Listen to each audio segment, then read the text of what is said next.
Greetings everybody. So today I want to talk about a major update to the Amazon app.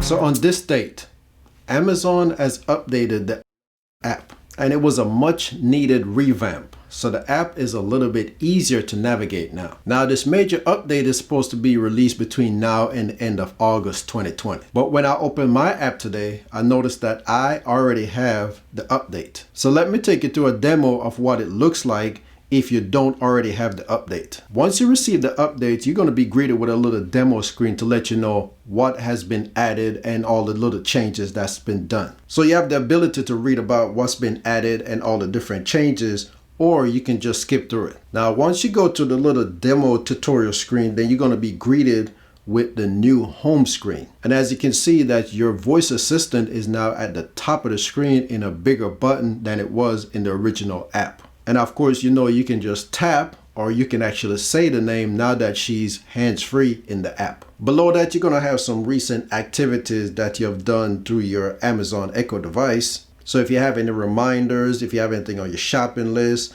any recent music that you've played to Amazon Music or any other music app like iHeartRadio or TuneIn, whichever app you're using. So below your important stuff or your most recent stuff, you're going to have skills that you might want to try. You can add a photo and different things you can try. You can get news on the latest event that's going on and routines that you can create, set alarm. So all those things are going to be below your most recent stuff. On the communication tab, nothing has really changed. It's still the same, so you don't have to worry about that app, any changes to it. It's same thing, so they haven't done any major update on that one. And you remember in the play section, they've added some music apps that you can easily have access to, like Pandora, iHeartRadio, TuneIn, and then you can add all your other music services like Spotify and stuff like that. On the device tab, it's pretty much the same there too, so you can see all the different stuff you've set up, the groups, music groups, and you can still access your device categories with the tabs on the top. Now, one major change that I've done is the little more button. So on the bottom right, you have a button that's called more.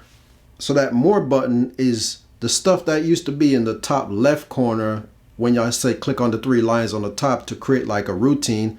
Now it's been moved down to the bottom. So you can go here to add a device.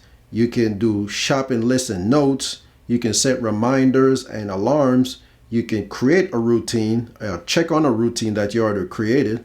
There's things to try, there's skills and games, you got blueprint, settings, activity, help, and feedback. So recently Amazon has released some features, 31 feature that is, to developers so they can help make the voice assistant function in a better way. Now as a consumer, you don't have direct access to those developer features yet, but you will start seeing them slowly trickle in within the device itself, within apps, and probably in the skills that you use. So I'll try to keep you updated on those features when they get released to users like me and you. Alright, so that's going to be it for this video. If you haven't got the update to this app yet, just stay tuned because it's supposed to be rolling out between now and the end of August according to Amazon. So I wasn't expecting to have it on my device yet, but it's already there, so I can share it with you. So you can actually see what it looks like without me showing you screenshots. Alright, so thanks for taking the time for watching this video. Have a good one, and I'll see you next time.